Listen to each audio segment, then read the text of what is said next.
All right, 3, 2, 1. Hi, this is William Ramsey. Welcome to William Ramsey Investigates. On tonight's show, I have a very special guest. He is a prolific blogger and essay writer. He goes by VISUP, V-I-S-U-P.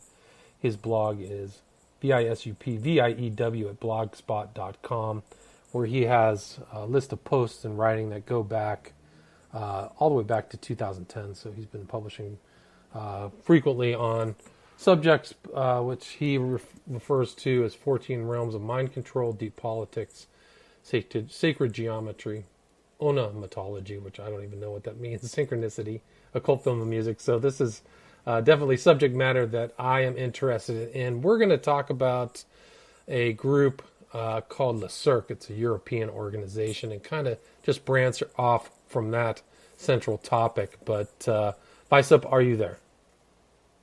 Yes, I am. Awesome. Well, thank you for agreeing to the interview. So maybe what we can start off at is talk a little bit about your background, yourself, how you became interested in these subjects, and why Le Cercle is an important topic for viewers to understand.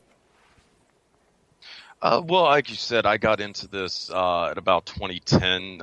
It just sort of grew out of a lot of research I had been doing for a number of years, and after a while I thought that I had come up with a novel way to share information to this with the general public and what have you. I've kind of talked about this a little bit before, but I was sort of introduced to this whole, conspiracy subculture from my father, who, I can kind of remember listening to William Cooper with him back in the early 90s. My dad had been in the Army back in the late 50s. I actually originally had reported that he had been some branch of maybe the Green Berets or something like that, but based on the records I was able to get from him, it seems like he was some kind of Army intelligence. He was stationed at Fort Meade for a while, which was the home of the NSA, of course, and then he was also in Greenland for a little bit at a listening post there. So I think he had some kind of background in SIGINT or something like that, signals intelligence, but I don't know if he ever really went by anything that he saw on the surface, but he certainly had developed a very conspiratorial worldview that he generally passed on to me, I suppose, in a way. So that would really have been my inspiration for the blog and kind of the way that I got into this type of arcane research, if you will. And as for Le Cercle, it's really one of the major power centers among the elites, especially from the Cold War going forward. And it's obviously very little addressed in comparison to some of the other more well-known groups like the Bilderberg Group or the Council on Foreign Relations, even though Le Cercle had that kind of influence and that power for, really close to 60, 70 years now. Gotcha. And how was Le Cercle, how was it founded? It's basically a elite Europe group, correct? Anti-communist? Yes. Well, it actually began, ironically, as kind of a subgroup of the Bilderberg Group. Quite a few of the early members, there was some overlap with the Bilderbergers, but it was geared towards initially German and France rapprochement. Of course, this played into the whole, project for what became the EU. Le Cercle was very much a major proponent of European integration going back to the 1950s, and they had been involved with a lot of the kind of proto groups in that, like the Pan-European Union and the one network that Otto von Habsburg set up.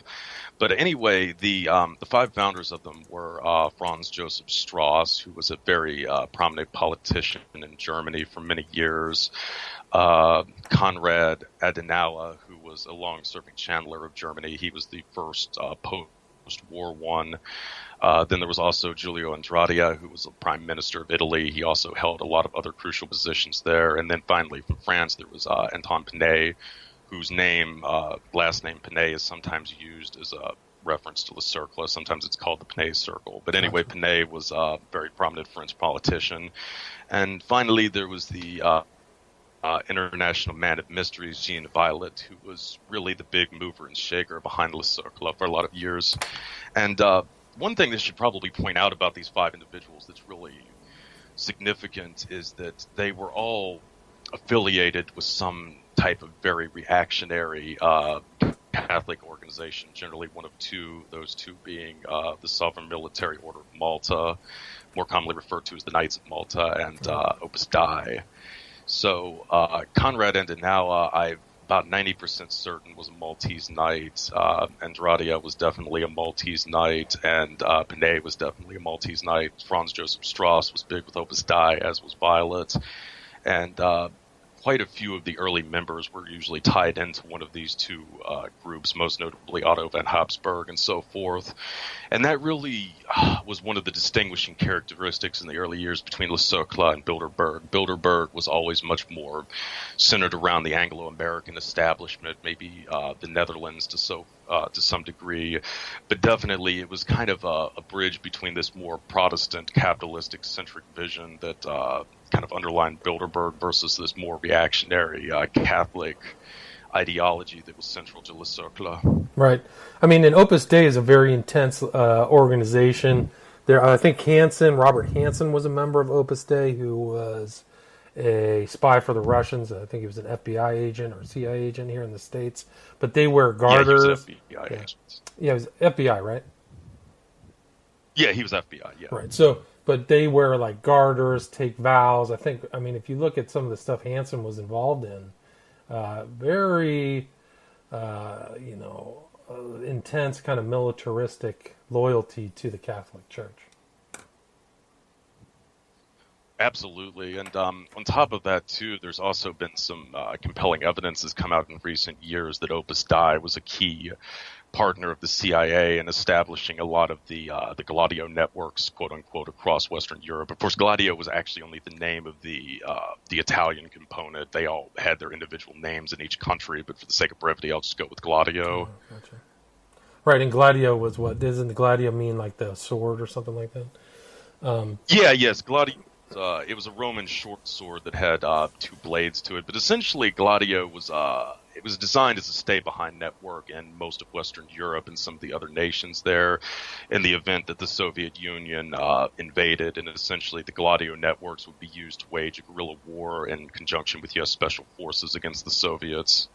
Right, so I mean these are they were very much afraid of communist infiltration, and at that time, I mean the communists, Eastern Germany, invasion of Hungary. So there definitely was, a very looming authority. How intense the Soviet threat really was for some of these other states, is open to question. But those and especially Italy had a very vibrant left-wing communist, agitation within that country. So, these Le Cercle and Gladio and all these things that grew up from very conservative right-wing members of those societies were there really out of a fear of the communist menace. Yes, absolutely. And I mean, these groups were generally selected by the CIA because they were, perceived as being the only really truly anti-communist forces in Europe, essentially, along with the mafia and the Black International, the Fascist International, essentially the remnants of the Nazi Germany and Italian security services and what have you that were later employed by the CIA. So, yeah, right. These were very reactionary circles we're talking about here. Well, who was the CIA agent from? Who was in Italy, who became the head of the CIA and ended up drowned in a river. I forgot what his name was, but his primary role in Italy was Colby. Colby, right? Colby, who ties into the Franklin cover-up, right? He was his primary motives, or aegis was anti-communism.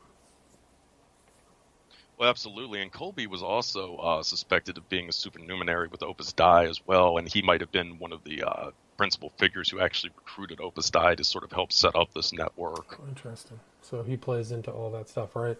Yeah. So talk a little bit more about Le Cercle and its kind of influence through all these societies.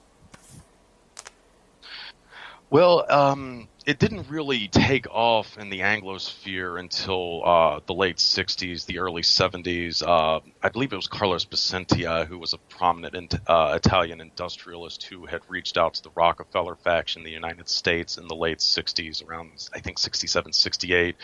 So David Rockefeller became involved with the Cercle around that point, along with several of his affiliates like Henry Kissinger. Zbigniew Brzezinski apparently attended meetings at some point in the 70s. But later, a lot of these, or at least the Rockefeller faction, became rather disillusioned because of the extremely reactionary politics that they were engaged in. And at the time as well, détente was a big thing for the Rockefeller faction in the United States. This was a policy that Kissinger and Brzezinski had both pursued throughout the Nixon, Ford, and Carter administrations to kind of normalize relations with the Soviet Union.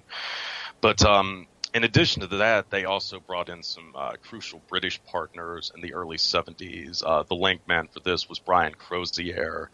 And Crozier is not a well-known figure in the States, but he was enormously well-connected. He had originally, I think, been recruited by French intelligence in the 1950s. He was later picked up by MI5, MI6, and he eventually was hired by the CIA's Cultural Freedom Foundation or something like that. In Europe, and he essentially ran a propaganda service for them during the mid-'60s that was financed by Richard Mellon Scaife. Gotcha. And later he would found the Institute for the Study of Conflict in the UK in the early 70s that would become a crucial partner to the Cercle complex in the UK during that decade and beyond.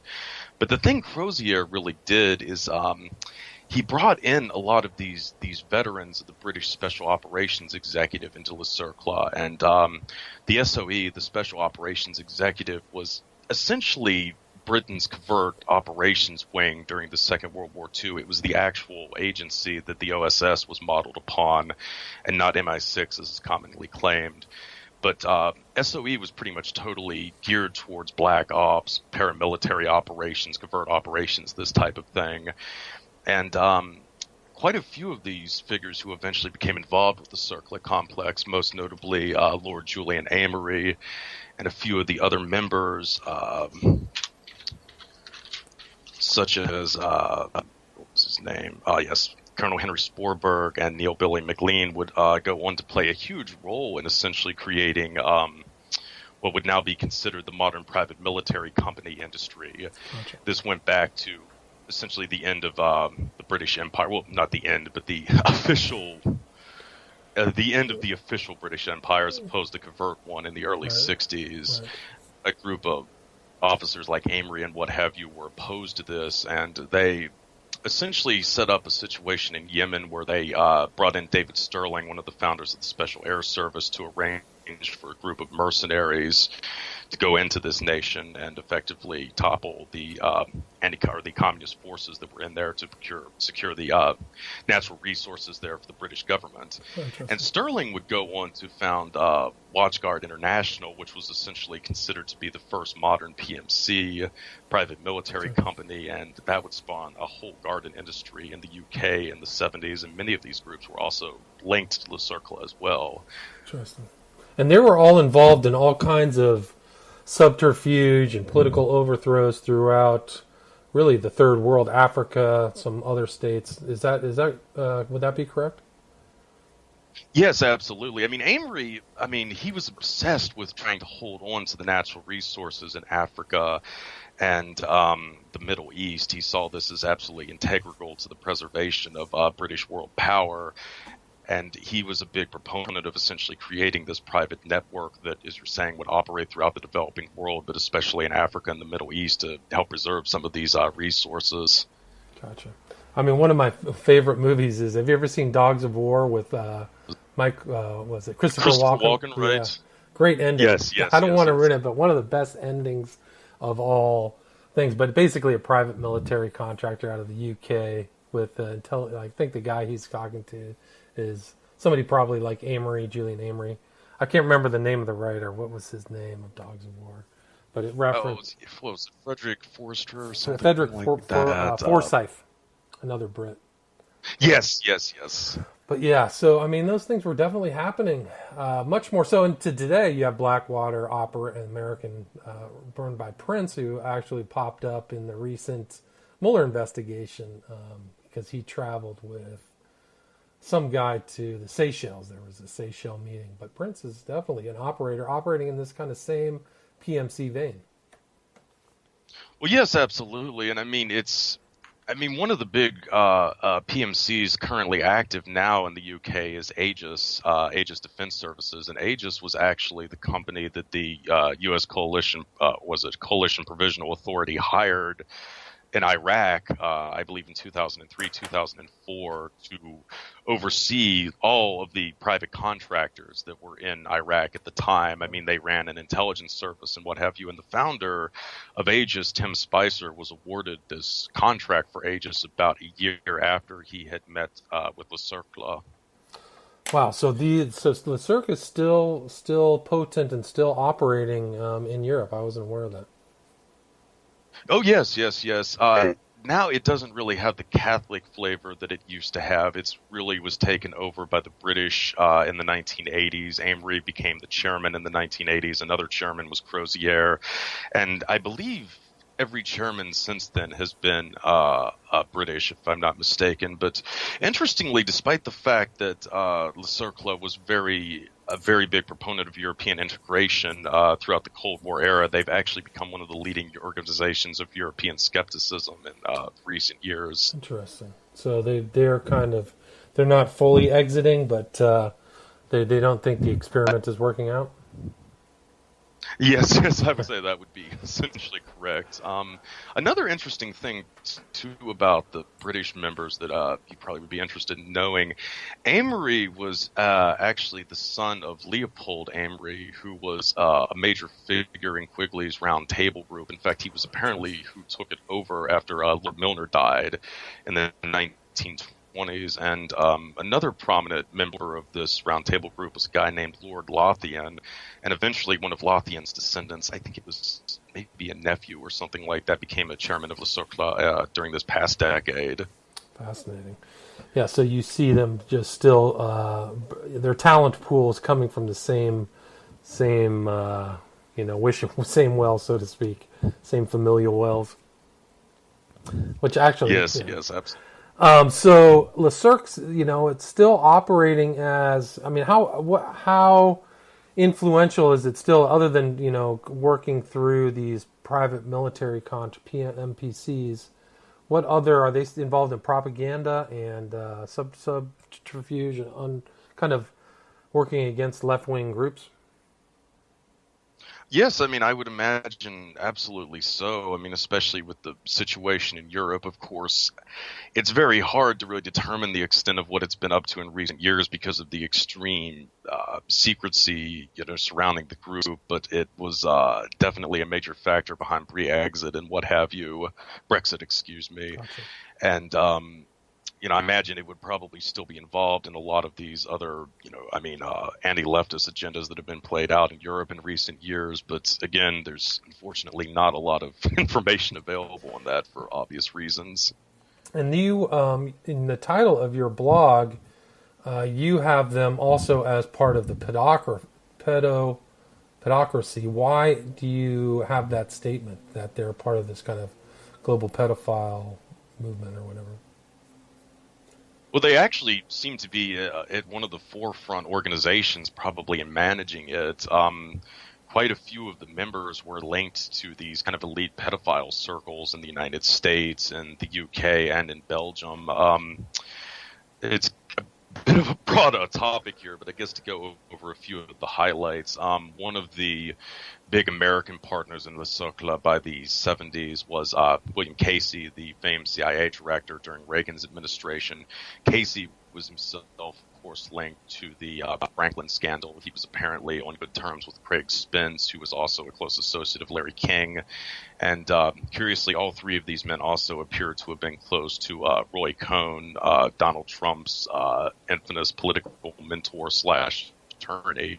Right. So there's definitely a potential link via Casey to the Franklin scandal. Well, he was giving advice. He was giving advice to the writer of the Franklin conspiracy, right? Like, stay away from this. Didn't he tell I can't remember the name of the author was John DeCamp. He was friends with DeCamp because they both worked in Operation in Vietnam. It was Phoenix Program. Yeah, thanks. You're thinking of Colby and not William Casey. Okay, then I got him mixed up. Both Casey, mixed up. I apologize. It's okay. No problem. But Casey and Colby were both involved with the Cercle. So, okay. I mean, Colby would have definitely been in a position to know, that's for sure. Okay, well, let's get back to Casey then. I made a mistake. I'm sorry. It's okay. It's okay. So yeah, I mean, Casey, like I said, Casey was very close to Craig Spence, and there's been allegations that have come out in recent years that he was also involved in a DC prostitution ring. I believe it was the one that his name Henry Vincent, I believe, had been the quote unquote madam of. It was a homosexual ring, and Spence was tied into it.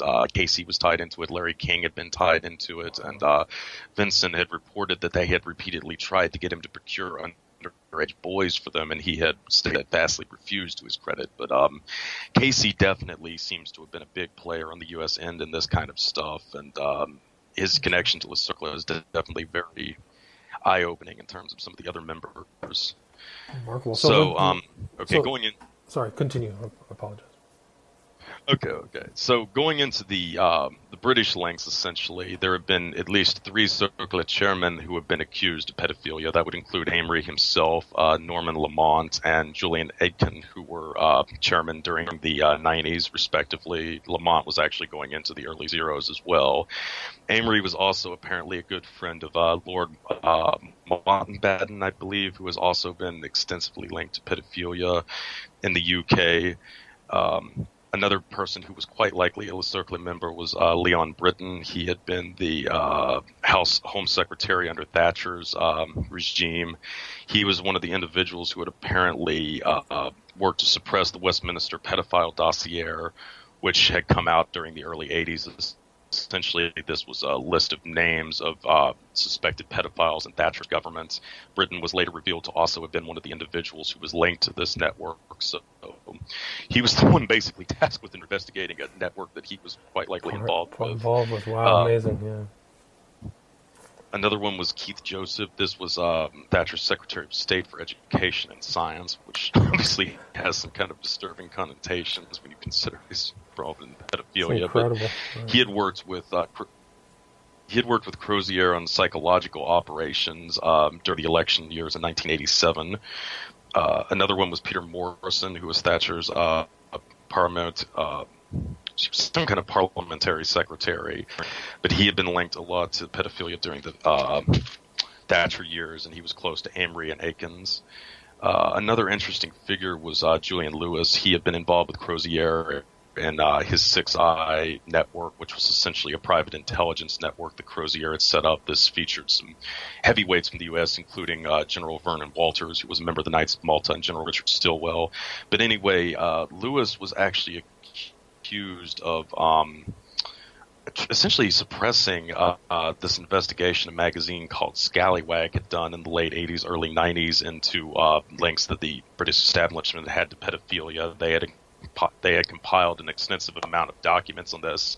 Lewis had essentially sued Scallywag for defamation. He was able to seize the files, and then he would essentially release the files that related to the Labour Party while suppressing those linked to the Party. And then finally, there was the case of the Sue Ryder charity. Sue Ryder actually they had a hospice that catered essentially to dying children, and Jimmy Savile was accused of molesting several kids at this hospice in the 70s. And Sue Ryder's charities had also been linked to several other curious events, to say the least, but it had been founded, or at least partly sponsored by Henry Sporberg, who was a Cercle member. So, yeah, it seems rather evident that the Cercle was very aware of these pedophile networks that were going on in the UK, and I suspect on some level they have been using this information to steer the direction essentially the British government was going in beginning in the 70s. Gotcha. So it was used like a blackmail operation? Yes, essentially.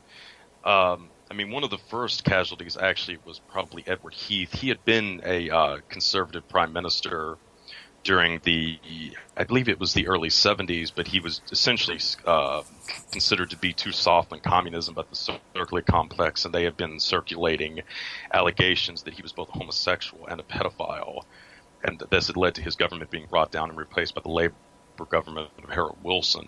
It just inspired an all-out assault by a lot of these, reactionary factions in the UK, and that eventually paved the way for the Iron Lady to assume the prime ministership. Interesting. Wow.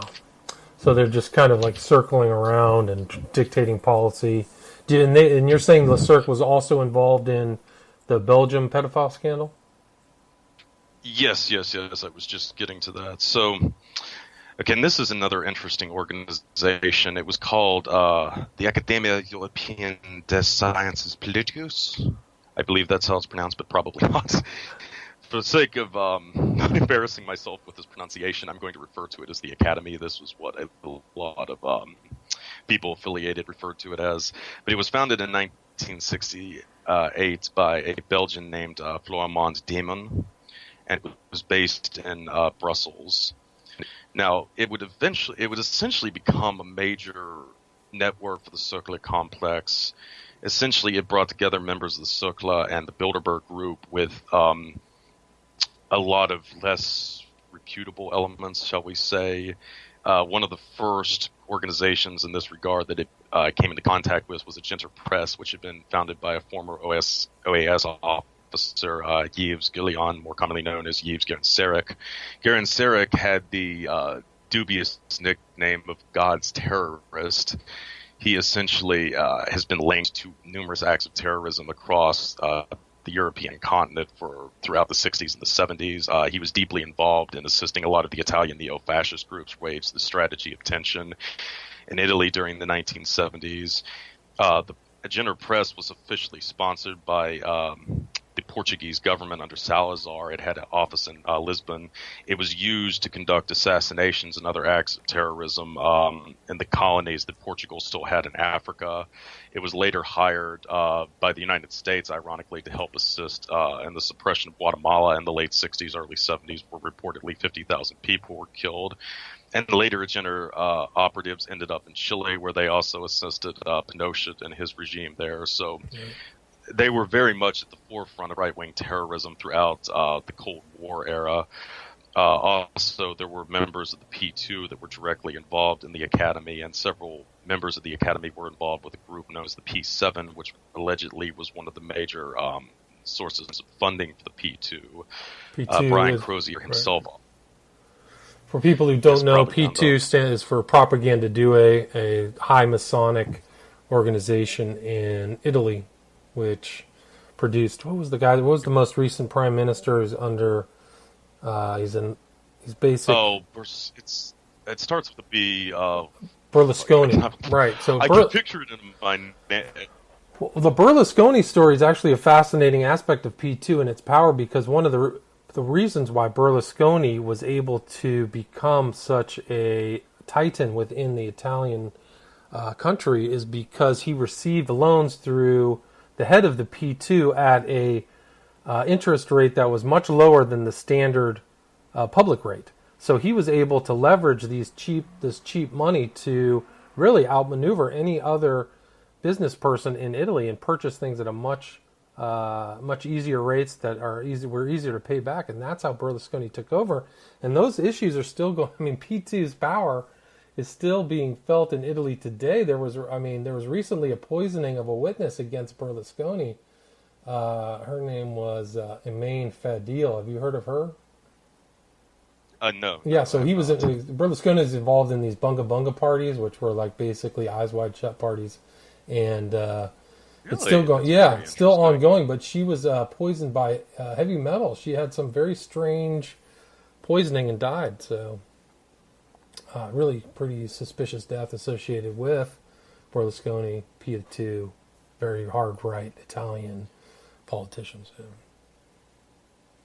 And an interesting thing is, based on my research, it actually seems like that P2 was not the only one of these lodges. There was also reportedly P1 in France, and P3 in Spain. P3 also would sort of tie into the saga of Le Cercle. I could get to that in a minute here, because that kind of ties into what you're talking about with the stealth banking practices that were essentially practiced in Italy at the time.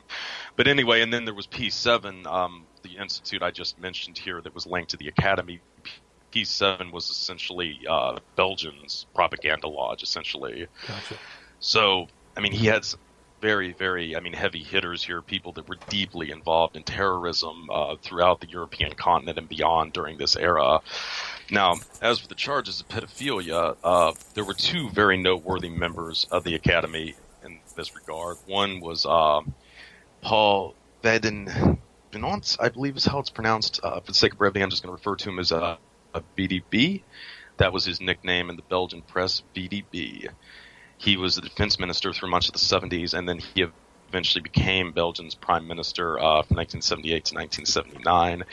And another one of his close affiliates in the academy was the Black Baron, Benoit de Bonnevoisin.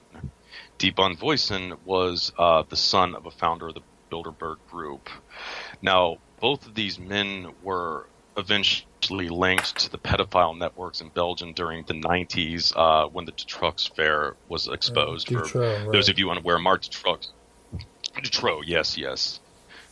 Marc Dutroux was what he's usually described as a serial killer. Essentially, he had abducted young women, many of them who were minors across the nation, and had kept them in these rather elaborate, almost dungeon-like areas that he had in his house, and he tortured and raped them in these areas. And of course, in the 90s, there were allegations that he had been procuring women for a prominent Belgian gangster who had links to these kind of clandestine fascist networks in Belgium at the time. And this had encouraged a lot of victims of these networks to come forward, and they had started to name names, and two of the most prominent ones were VDP and Bonnevoisin. And VDP had actually been linked to these pedophile networks as far back as the early 80s. One of the major neo-fascist groups in Belgium at the time was an organization known as the Westland New Post. And it was founded and overseen by a man named Paul Latinius. Paul Latinius had been involved with the Belgian security services, but curiously, at the age of 17, he had been recruited by the American Defense Intelligence Agency. This is the military's principal intelligence service. And he was also trained at Fort Bragg, which is where most of the United States' elite special operations forces are trained. So he was essentially also an agent of American intelligence as well as an agent of Belgian intelligence.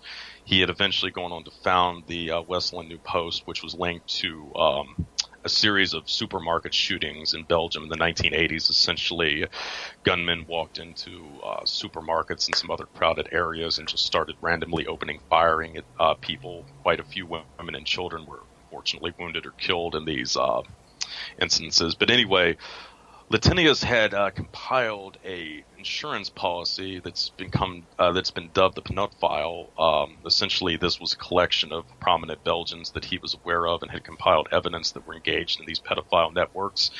But it did not do Latinius a lot of good. He committed suicide under rather dubious circumstances in the early 80s, but this was essentially the first time that the references to these elite pedophile networks in Belgium had come out, and they would later be expanded upon greatly in the 90s. Gotcha. So they've had their own suspicious pedophile networks, Belgium, UK. Yeah, so we're going with connections going all the way to the top. And the whole Dutroux affair really did go to the top. There were prosecutors who were let go.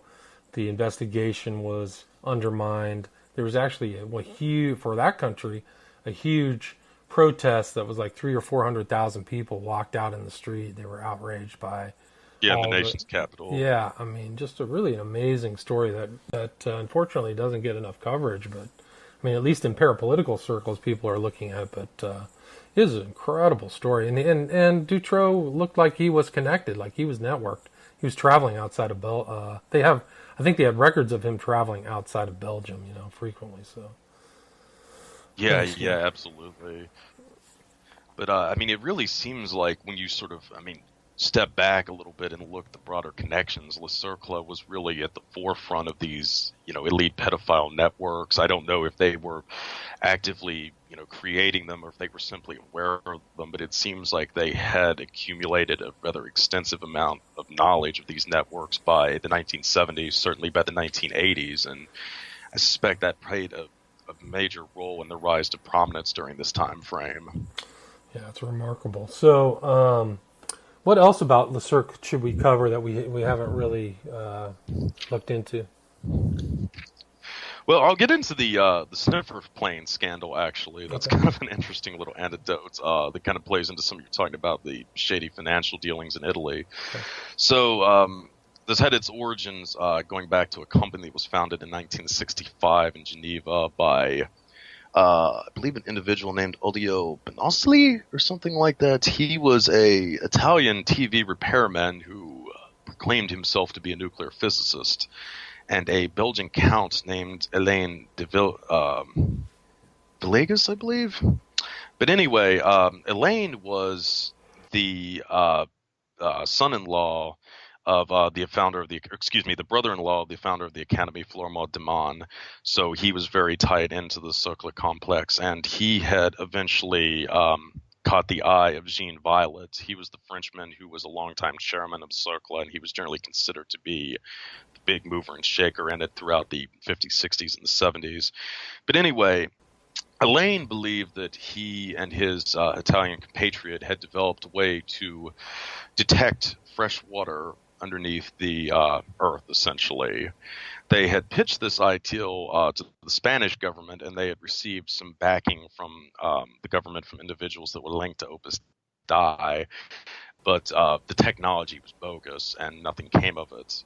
So they went back to the drawing board, refined it, and then claimed that they had developed a way to sense oil that was underground. Essentially, this device could be mounted to an airplane, hence the name Cipher airplanes. It could fly around the countryside, and it could uncover pockets of oil that were hidden in the earth. And remarkably, they were able to convince the government of South Africa initially to sponsor this, which, it produced nothing. And then later, through the assistance of Violet, they were able to get ELF, which was France's state-owned oil company, to sponsor the research, and ELF put a considerable amount of money up for this. It would have been the equivalent, I believe, of about $70 million in U.S. currency in the 1970s, wow, which was a pretty generous chunk of change, to put it mildly, at this time. And much of the money for this project was routed to a Swiss bank that was owned by Banco Ambrosiano, which was the bank that Roberto Calvia controlled. He was, of course, the famous banker for the Vatican. He was nicknamed God's banker. He was also a member of the P2. And essentially most of the money for this that had come from the French taxpayers was siphoned off into this accounts, and it was basically lost. And it also appears to have contributed to the collapse of the Banco Occidental in Spain, which was another Opus Dei-linked bank that was actually featured the Grand Master of the P3 as the board of directors. But there's a lot of speculation that the sniffer plane subterfuge had been carried out essentially to extort this money from the French government and from these other sources that was then being used by the Vatican to finance the Polish solidarity movement that was then beginning to take off, which became a major headache for the Soviet Union in this time frame. Right, so the money really is never lost. It's lost in quotes, right? Like, we lost it, but yeah. Exactly. Calvi ended up under like a bridge in London, and he was... Blackfriars Bridge, upside down in the tarot symbol of the hanged man, correct? Yes, he had his pockets stuffed with stones and what have you, and the selection of the Blackfriars Bridge was quite interesting as well, because I don't know if you've ever seen any images of the P2 members when they were in their Masonic regalia, but it's a bit different than what you would normally see in a Masonic lodge. Essentially, it looks like a black Klansman's outfit. I mean, in the sense that instead of being a white sheet, it's a black sheet. But it's essentially like a black Klansman's hood, essentially. And because of this, they reportedly referred to themselves as Black Friars in their meetings. So it's rather interesting in that sense that Calvia was hanged underneath Blackfriars Bridge in the UK. Right, so it's some kind of inside job. Isn't P2 in Italy located in Genoa, too? It's not in Rome, right? No. You're correct. It wasn't in Rome. I feel like maybe it was Tuscany where the first lodge was or something. I can't. But yeah, I think it was Andreotti was the big head of P2, who was like almost a Luciferian figure when they interviewed him Like I remember seeing an interview with that guy, the head of the P2, and it was like the guy had incredible power, man. It's really an amazing story, that whole P2 lodge. The official head was Geli, Lucio right, Geli, but yes, Lucio Andradia was reputed to be but Andradia was reputed to be the actual head of the P2. At least this was what Calvi alleged. And as I said earlier, Andradia was also a founding member of the Cercle. Right, so he's like one of those kind of global players. I mean, and so they're involved in banking. I mean, that's a whole other aspect of it, is that they are involved in financing. You just see some pieces of it, but it's clear that they're financing interested parties who are similar to them, right? Financing their ascent or whatever. Well, absolutely. I mean, it seems like, going into the 80s, a lot of the money that was being siphoned off by the affiliates of the P2 was probably also being used to fund essentially what became the death squads in Central America and possibly also the Mujahideen in Afghanistan as well. And this is essentially part of the reason for this, kind of creative financial practices which left a lot of these banks destitute. The Vatican and the Cercle and a lot of these other organizations could not, directly fund a death squad, for instance, in El Salvador or something like that. So they needed another way to go about doing this. And it seems effectively that they came into arrangement with the mafia where a certain amount of money would be laundered through the Vatican Bank and it would be skimmed off by this, kind of the Cercle / P2 complex, and it would be put towards their own political ends, essentially. And this way, the respectable players in these endeavors would essentially, keep their hands clean, effectively. Right. I mean, they really were kind of like, people bandy about the term fascists and, scream the word fascist, but I think it'd be accurately applied to, the circular complex. Would you agree with that? No, absolutely. I think specifically clerical fascism would probably be the best way to describe it because of the typically close relationship they've had to the reactionary Catholic right, gotcha. Which seems to have continued somewhat. In the UK, there were other fascist networks, of course, involved, and you can even see that to some extent in Italy with the Gladio networks. Of course, there were a lot of the followers of Julius Evola, the prominent philosopher and occultist, who were also tied up in the P2 network. And Evola, of course, was fanatically anti-Christian. He was a pagan, obviously, but there was still, a certain degree of overlap between these groups, despite the fact that they had some very divergent views on certain topics. Well, for people who haven't heard his name of Julius Evola, Evola, do you know anything about him in detail, or what his writings were like? Oh, yes. No, I've actually read quite a few of Evola's books. I became really interested in him several years before he was, name dropped by Steve Bannon, and then which was later reported by the New York Times a few years ago. But Evola was really one of the cornerstone philosophical thinkers in reinventing fascism in the post-war years. During the Second World War, it appears that Evola had been recruited into the SD, which was the Foreign Intelligence Service. There were two SDs. There was the domestic one for Nazi Germany, and then there was the foreign one, which essentially became Nazi Germany's equivalent of the CIA. Evola worked potentially with the foreign one. But towards the end of the war, he was involved in a bizarre project where he was essentially studying Freemasonry and other subversive occultic secret societies on behalf of the SS.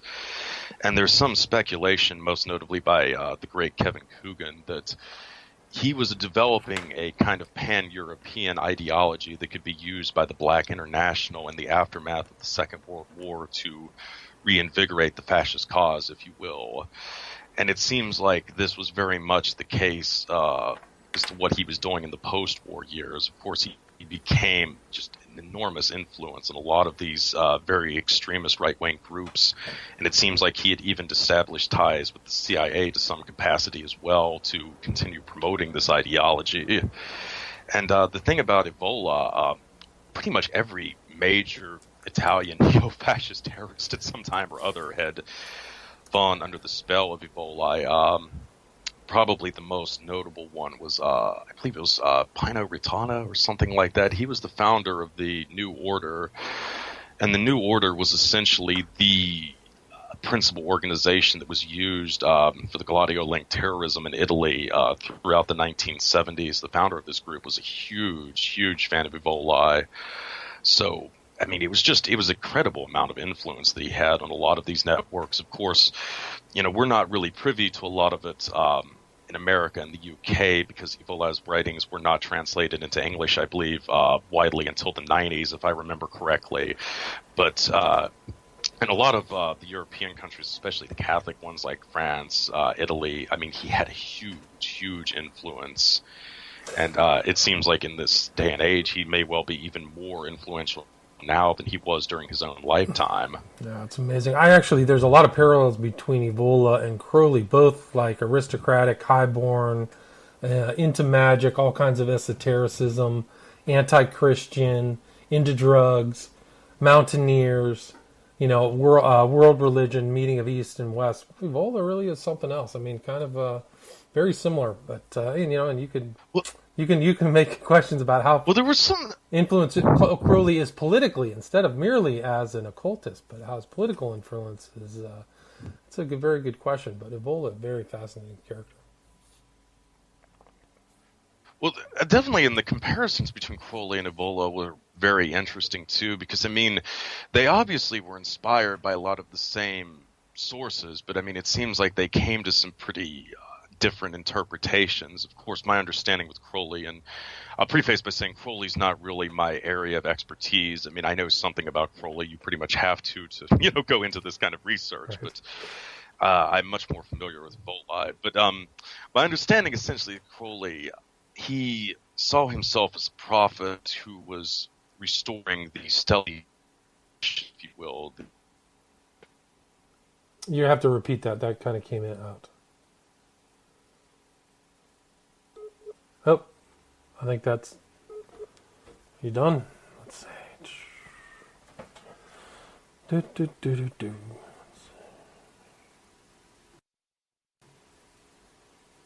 Oh, we made it 45 minutes.